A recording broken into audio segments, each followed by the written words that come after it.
Hello friends, मैं हूं advocate Nitish Banka. आप हैं मेरे YouTube channel let's speak legal में। दोस्तों, आज मैं आपके सामने मीडिएशन के बारे में बात करूंगा। मीडिएशन यानी मध्यस्थता। कैसे आप मैट्रिमोनियल केसेस अपनी खत्म कर सकते हैं अगर आपका केस मीडिएशन में रेफर हो जाता है। अब देखिए, कई लोग मीडिएशन को लेकर बहुत ही ज़्यादा नेगेटिव रहते हैं। वो ये सोचते हैं कि यार हम क्या केस हार गए हैं तो जो हमें मीडिएशन कर लेना चाहिए, समझौता कर लेना चाहिए। तो उनकी जो थिंकिंग है बहुत ज़्यादा नेगेटिव होती है मीडिएशन को लेके। पर मैं अपने 12 साल के करियर में आपको ये बता रहा हूँ कि जिन लोगों ने मीडिएशन को सही तरह से यूज़ किया है, समझौते को सही तरह से यूज़ किया है, उनके जो लाइफ है बहुत ज़्यादा बेटर हो गई जब हमने मीडिएशन को ढंग से यूज़ किया है। देखिए, मीडिएशन का ये मतलब नहीं है कि आप केस हार गए हो और आपको जो है अब समझौता कर लेना चाहिए। ये थिंकिंग पहले अपनी चेंज करने की बहुत बहुत आवश्यकता है। पहले अगर आप ये माइंडसेट चेंज करेंगे, उसके बाद ही आप मीडिएशन को सही से समझ पाएंगे कि कैसे जो है केसेस मीडिएशन में ख़त्म हो सकते हैं। और आज मैं आपको एक बहुत ही बेहतरीन टिप्स देने वाला हूं जो कि बहुत सीनियर लॉयर्स इस्तेमाल करते हैं अपने केसेस में, और हम लोग भी वो टेक्निक्स यूज़ करते हैं। तो ये वीडियो को पूरा देखिएगा, तब आपको समझ आएगा कि मीडिएशन कैसे आप इस्तेमाल कर सकते हैं। अब मैं आपसे एक क्वेश्चन पूछना चाहता हूं कि क्या आपका केस मीडिएशन में कभी रेफर हुआ है? मतलब पिछले 2-3 महीने में, 6 महीने में कभी रेफर हुआ है? और क्या उसका रिजल्ट रहा है, क्या उसका परिणाम रहा है, क्यों वो मीडिएशन फेल हुई? आप एक बार कमेंट में अगर लिख देंगे तो मुझे पता चलेगा मीडिएशन में क्या चीज़ें यूज़ हो रही हैं, ये मेरे को समझ आ जाएगा। देखिए, मीडिएशन का मैं पूरा पहले थोड़ा बेसिक प्रोसेस समझा देता हूँ आपको।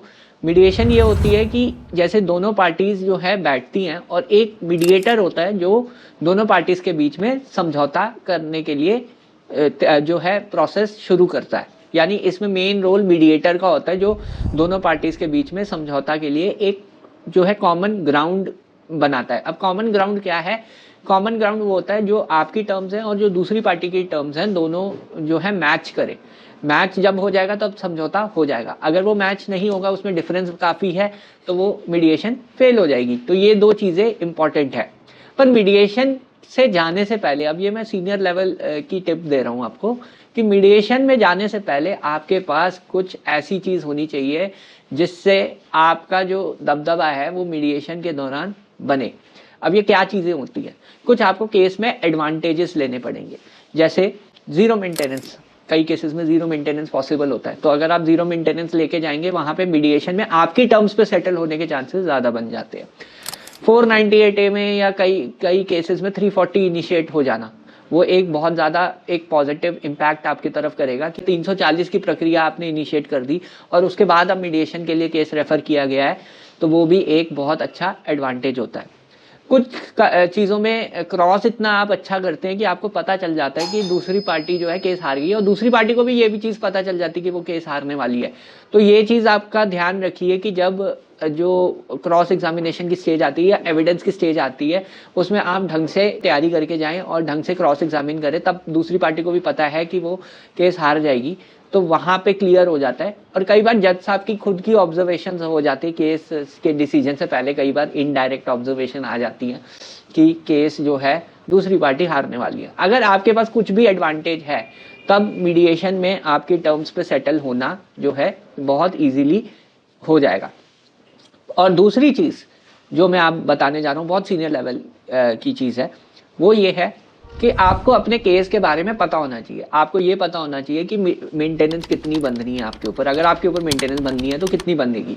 एक केस ऐसा आया था कि हमने जो है मीडिएशन के लिए केस रेफर किया था और क्लाइंट को पता था कि इस फिगर में जो मेंटेनेंस है वो बन सकती है और एरियर्स इतने बन सकते हैं, और लकीली दूसरी पार्टी भी सेम चीज़ें डिमांड कर रही थी। तो जब उसे पता था कि वो उतना उसे पे करना ही पड़ेगा, वैसे भी अगर वो केस लड़ता है जितना मुझे देना है वो वैसे ही देना है, क्योंकि क्लैरिटी थी, तो इससे अच्छा मैं सेटल ही कर लूँ। तो यहाँ पे देखिए कि अपनी केस की स्टेट आपको पता होनी चाहिए कि अगर आप केस लड़ भी लेते हैं तो क्या इम्पैक्ट रहेगा।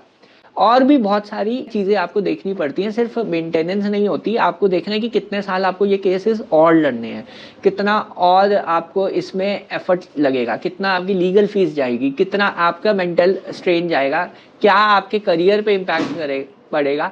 ये सब फैक्टर्स आपको देख के, और स्पेशली लड़कियों के लिए एज, क्या और 2-3 साल करके उनके सेकेंड मैरिज के प्रोस्पेक्ट्स खत्म हो सकते हैं, क्योंकि फिर उसके बाद शायद सेकंड मैरिज ना हो, तो ये सब चीज़ें भी देखनी पड़ती है।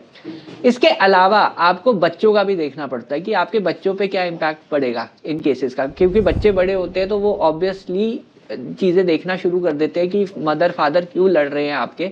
तो वहाँ पे दिक्कत ये आती है कि जब आपके जो चाइल्ड है उससे कनेक्ट आप अगर आपका छूट रहा है बिकॉज ऑफ द केसेस, अगर आपके केसेस की वजह से आपका जो है कनेक्ट ही छूट रहा है, तो ऐसे केसेस लड़ने का फायदा है क्या? अगर आप वो केस जीत भी गए तब भी आप हार जाएंगे, क्योंकि आपका बच्चे से कनेक्ट ही खत्म हो जाएगा। कई बार ऐसे होता है कि बच्चों के इंटरेस्ट में आपको कई बार सेटल करते हैं आप केसेस। तो बहुत सारी सिनेरियोज हैं, बहुत सारी चीज़ें हैं जो मीडिएशन में आप यूज़ कर सकते हैं टेक्निक्स। तो अभी मैंने कुछ टेक्निक्स बताई हैं, पर जो अब मैं प्रोसेस के बारे में आगे चलता हूँ कि अगर आपके पास कोई लेवरेज होता है तो आप नेगोशिएटिंग पावर में होते हैं। जब आप नेगोशिएटिंग पावर में होते हो तो ऑब्वियसली दूसरी पार्टी फिर उस प्रेशर में आके नेगोशिएट करती है। ये मीडिएशन की टेक्निक है जो हम इस्तेमाल करते हैं अपने केसेस में, बहुत ही प्रो लेवल टेक्निक है। तो अब जब मीडिएशन में आपका केस रेफर हो गया, मीडिएटर ट्राई करता है कॉमन ग्राउंड करने में, दूसरी पार्टी को बताता है कि आपका ये वीक ग्राउंड है या स्ट्रॉन्ग ग्राउंड है, और आपको समझाता है कि केसेस लड़ने से क्या फ़ायदा है क्या नुकसान है। एक तरीके से आपको एक तरीके से क्लैरिटी वर्क कहते हैं हम इसे, वो मीडिएटर करता है। ऑब्वियसली कई लोगों को ये चीज़ लगती है कि ये हमें फोर्स किया जा रहा है, हमें जो एक तरीके से सेटलमेंट के लिए ऐसा कुछ नहीं होता। आप कभी भी मना कर सकते हैं, अगर आपकी टर्म्स पे सेटलमेंट नहीं हो रहा तो आप हमेशा जो मना करके उठ के आ सकते हैं। ऐसा कोई दबाव नहीं होता। मीडिएशन में जो भी चीज़ होती है आपकी सहमति से ही होगी। अगर आप सहमत नहीं है तो आप सीधा मना कर सकते हैं कि हम मीडिएशन के लिए रेडी नहीं है, हमें कोर्ट वापस भेजा जाए। कोर्ट्स वो हर लेवल पे आपको मीडिएशन के लिए प्रमोट करते हैं, चाहे आप नीचे वाली अदालत में कर रहे हैं या फिर हाई कोर्ट जा रहे हैं या ऑनरेबल सुप्रीम कोर्ट जा रहे हैं। हमेशा जो है मैट्रिमोनियल केसेस में खासकर मीडिएशन के लिए हमेशा केस रेफर किया जाता है। अब आप कहेंगे कि जी मेरे को मीडिएशन नहीं करनी, फिर क्यों केस रेफर किया जा रहा है, तो हम मना क्यों नहीं कर देते? तो क्या होता है कि कई बार कोर्ट का डेकोरम होता है, कोर्ट हमेशा अपनी तरफ से प्रयास करता है, आपको कोर्ट की रिस्पेक्ट करनी चाहिए। और अगर चांसेस नहीं भी हैं तब भी आप 1 या 2 सेशन मीडिएशन के करिए। ज़्यादा से ज़्यादा 1 महीना 2 महीना आपका डिले होगा, पर वो कोई ज़्यादा नहीं है। जब सालों साल केस चलते हैं वो बहुत ज़्यादा प्रॉब्लमेटिक होता है। कई बार क्या होता है कि आप मीडिएशन में रेफ़र कर देते हैं केसेस और आपका मन नहीं है बिल्कुल भी, वो माइंड चेंज हो जाता है कई बार।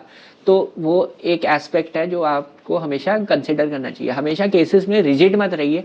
अगर आप रिजिड रहेंगे तो प्रॉब्लम क्या होगी कि आपकी पूरी उम्र निकल जाएगी, और इशू ये रहेगा कि काश हमने 10 साल पहले केस सेटल कर ही लिया होता तो वो ज़्यादा बेटर रहता। तो बाद में जो रिग्रेट होगा आपको, वो आपको बाद में ही पता चलेगा जब आपके प्राइम ईयर्स निकल जाएंगे।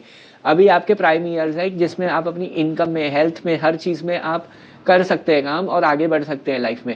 बट अगर केसेस चलते रहेंगे तो आपका जो ग्रोथ है वो रुकेगी। वो लॉस कोई नहीं देखता है जब ये केसेस चल रहे होते हैं। सिर्फ ईगो आती है कि वो उसने मेरे साथ गलत किया तो अब मैं दिखाता हूँ कि अब क्या होगा। ये सही गलत प्रूव करने के चक्कर में आपकी पूरी उम्र निकल जाएगी। कोर्ट से डिसीजन आएगा, ऊपर चैलेंज होगा, फिर उसके ऊपर चैलेंज होगा। तो मीडिएशन एक ऐसा जरिया है जिससे आपका जो सालों साल, जितने साल हो सकते हैं वो ख़त्म हो सकते हैं। एक तरीके से आप अपनी लाइफ को पॉजिटिवली लेना शुरू कर सकते हैं। आपकी लाइफ चेंज हो सकती है जब आप मीडिएशन को सीरियसली लें। ऑब्वियसली मीडिएशन को सीरियसली लेना और सही टेक्निक्स जो मैंने आपको बताई हैं वो इस्तेमाल करना बहुत बहुत ज़रूरी होता है। अब मैं आपको एक और चीज़ बता रहा हूँ कि अगर आपको अब मीडिएशन के बारे में जितना मैंने आपको बताया अब आपको समझ आया है तो प्लीज़ कमेंट ज़रूर कर दीजिएगा, ताकि मुझे पता लगे कि जो मेरी वीडियोस हैं वो थोड़ा आपको हेल्प कर रही हैं। थोड़ा एक कमेंट कर दीजिएगा तो बहुत बहुत धन्यवाद रहेगा आपका। बहरहाल वीडियो देखने के लिए बहुत बहुत धन्यवाद। Thank you very much. आप मेरे चैनल को सब्सक्राइब कीजिए, वीडियो को लाइक कीजिए। Thank you very much.